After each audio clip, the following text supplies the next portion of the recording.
The strongest man is not the one who wants nothing. The strongest man is the one who no longer needs it. There's a secret at the heart of every master, a kind of freedom that terrifies most people. It isn't found in domination or success. It isn't found in wealth, praise, or comfort. It's found in something simpler, detachment. The kind of detachment that makes you unshakable, unbribable, unafraid, unstoppable. Miyamoto Musashi lived and died by this code. The greatest swordsman Japan ever produced. He roamed without possessions, without allegiance, without comfort. He gave up fame. He gave up safety. He gave up even the idea of winning in the conventional sense. Become acquainted with every art, but attached to none. Musashi. The Stoics preached the same. They taught that the root of human suffering is not adversity, but attachment to what we cannot control. And the path to power is not to grip tighter, but to let go of what owns you. Epictetus said, "He is a wise man who does not grieve for the things which he has not, but rejoices for those which he has." The warrior's secret is this: when you no longer depend on anything external, nothing can touch you. Musashi's freedom came from letting go of everything. Musashi didn't just practice detachment, he embodied it. He refused wealth, he refused political favor, he refused marriage and family. He lived out his final years in a cave, meditating on strategy, philosophy, and death. To the average man, that sounds like sacrifice. To Musashi, it was liberation. In this world, if you go to extremes, things will not be seen as they truly are. He gave up comfort to sharpen perception. He gave up status to move freely. He gave up security so that his spirit could never be held hostage by the fear of loss. He walked away from everything others cling to and gained a power no one could take. The Stoic practice of indifference. The Stoics called this kind of detachment apatheia, not emotional numbness, but the freedom from being ruled by external things. They divided the world into two categories. What is up to us, our thoughts, choices, values. What is not up to us, everything else. And they trained themselves to care only about the first.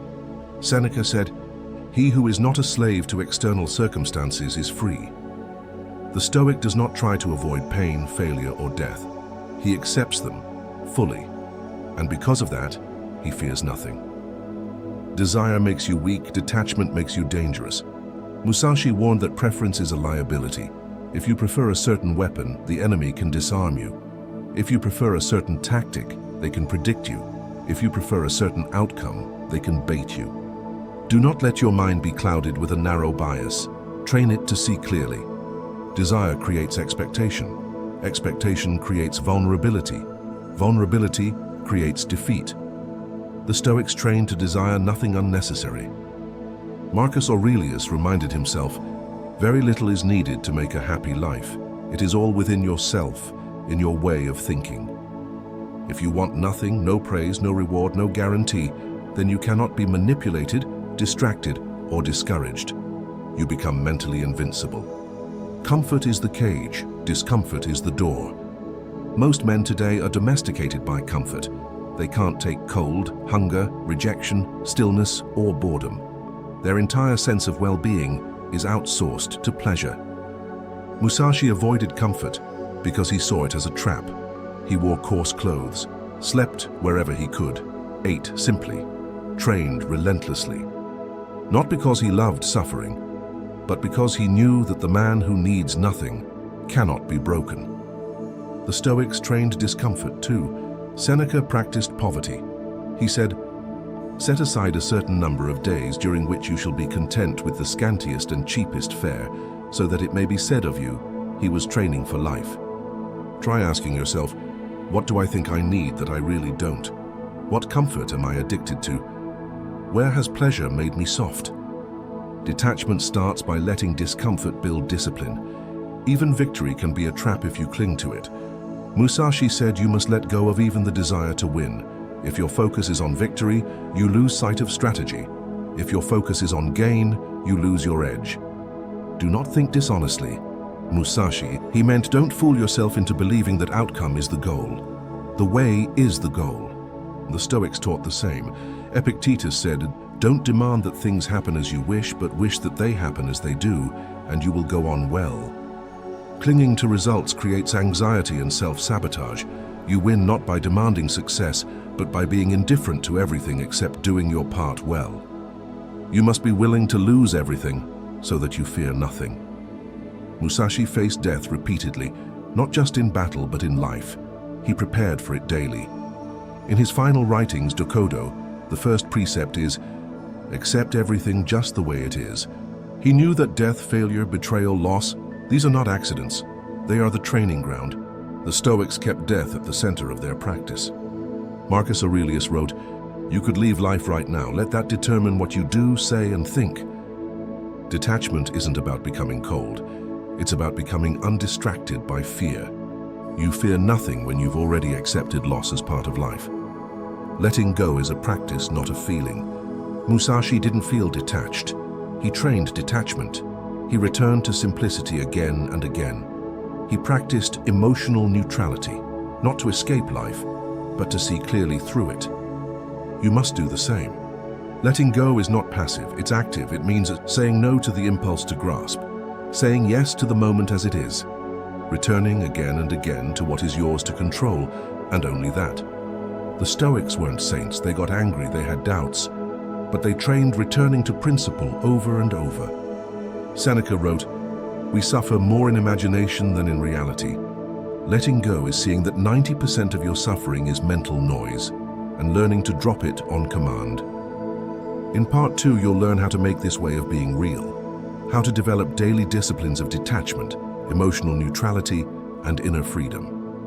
You'll learn to drop unhealthy desires without losing your drive. Stop chasing validation and approval. Turn loss into liberation, and walk through chaos with your head high and your heart steady. Because once you need nothing, no one can stop you, no one can buy you, no one can break you. You become your own master. And that is the warrior's secret. You've been told your whole life to pursue more success, more wealth, more validation. But Musashi and the Stoics turned the whole thing upside down. They didn't rise above others by gaining more. They rose by needing less. Musashi gave up fame, comfort, and status. The Stoics gave up illusion, dependence, and attachment. And by giving up everything unnecessary, they gained the only thing that truly matters: inner control.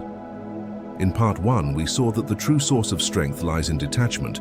Now in part 2, we go deeper into how to train it. Because detachment is not indifference, it's not weakness, it's clarity in motion. It's the ability to act fully, without fear of loss or hunger for gain. It's power you can't fake. And now it's time to make it yours. 1. Build the practice of voluntary discomfort. Detachment begins with proving to yourself that you can function without your comforts. Musashi made discomfort his ally. He wore rough clothing, ate the simplest meals, slept where he could, and rejected every indulgence that dulled his edge. Think lightly of yourself and deeply of the world. Musashi. The Stoics mirrored this exactly. Seneca regularly practiced poverty, walking the streets in rags and eating only the cheapest food, not for show, but to train his soul. Set aside a certain number of days, during which you will be content with the scantiest fare. Try this weekly. Eat a basic, repetitive meal, rice and beans, oatmeal, etc. Sleep on the floor or without your usual comfort. Walk outside without music. Take cold showers for 5 days. Each act says, "I can do without." Each moment proves, "I am free from need." And every time you endure discomfort with poise, you sharpen the blade of your soul. 2. Watch your attachments in real time. The modern world thrives on getting you to crave. The next dopamine hit, the next like, the next affirmation. Musashi trained himself to see desire as mental noise. The Stoics called this impulse phantasia, the first impression. And they warned not to accept it blindly. Epictetus taught, don't let the force of an impression carry you away. Say, hold up a moment, let me see what you are and where you come from. How to train this: every time you feel a craving, pause. Ask, why do I want this? And is this useful? Or am I being pulled? What happens if I don't get it? Then wait, sit in the hunger, and remind yourself, I control this, not the other way around. Each resisted impulse is a rep for your will. 3.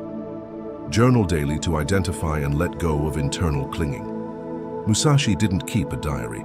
But he kept something more powerful, a written code. The Dokudo, written just days before his death, contained 21 principles for a life free from delusion.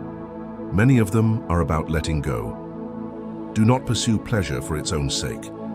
Do not seek possession or luxury. Do not fear death. The Stoics had their own tool, journaling. Marcus Aurelius wrote to himself daily, not to be profound, but to sharpen perception. He asked, "What am I clinging to? What am I afraid to lose? Is it necessary?" Practice this nightly. List 3 things you were emotionally attached to that day. Then write, "What would I do if I lost this tomorrow? Then what can I do to release my fear of losing it?" Clarity follows written honesty, and clarity frees your mind from invisible chains. 4. Train yourself to act without needing outcome. The Stoics trained themselves to desire right action, not right results. This is hard because most people only act when they expect praise, success, and approval, guarantee. But Musashi didn't fight to win approval. He didn't fight for recognition. He fought to act in accordance with the way. The way is in training. Likewise, Epictetus taught, "Seek not for events to happen as you want them to, but to want them to happen as they do." How to train this? Set a clear intention daily. I will act with integrity, regardless of reward. Pick one task per day to do without sharing, without seeking feedback, and without recognition. Before acting, ask, would I do this if no one saw it? You build inner freedom when you act without bait. You reclaim your mind when you stop chasing a gold star for every move. 5. Let go of the ego's favorite lies. The ego says, you are what you achieve and you are what people think of you. You are only valuable if you're winning. Musashi lived in total rebellion against this. He rejected the samurai class, lived as a ronin, and walked his own path without asking permission. The Stoics warned about this identity trap. They taught that you are only what you choose to be right now, and your worth comes from your character, not your scoreboard. If you are pained by any external thing, it is not this thing that disturbs you, but your own judgment about it. Marcus Aurelius. Break the ego's grip. Spend time with no titles, no roles, just you. Observe where you cling to status, praise, or reputation. Let them go, even just for an hour. Because until you can walk without applause, you're still walking with a leash around your neck. 6. Use death as a clarifier, not a fear. Musashi lived with death beside him. He accepted it as reality, not tragedy. In his later writings, he encouraged warriors to meditate on mortality every day. Think of death every day. The Stoics agreed. They called it memento mori. Remember, you will die. Not to be grim, but to be awake.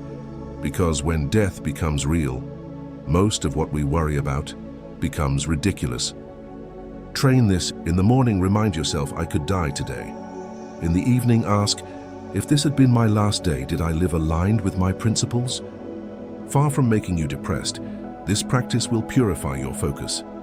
Seneca wrote, rehearse death. It is the thing you fear the most that will free you. Death frees the warrior from wasting time, from clinging to nonsense, from waiting for permission. It sharpens every move. Conclusion: own nothing, and nothing owns you. You've been told your strength comes from what you have.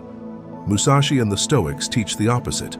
Your real strength comes from what you can walk away from what no longer seduces you, from what you no longer fear to lose. This is the freedom that built unbreakable men, men who could walk into death with calm, men who could endure hardship without complaint, men who could act with principle in a world of noise. Musashi gave up everything, and in doing so gained himself. The Stoics stripped away every illusion and stood unshaken in the face of power, poverty, betrayal, and death. Now it's your turn. Release your need for comfort. Walk through desire with clarity. Let go of outcomes and live for principle. Step beyond ego and train for truth, because the man who wants nothing cannot be bribed, and the man who fears nothing cannot be broken. And when you become that man, you become unstoppable.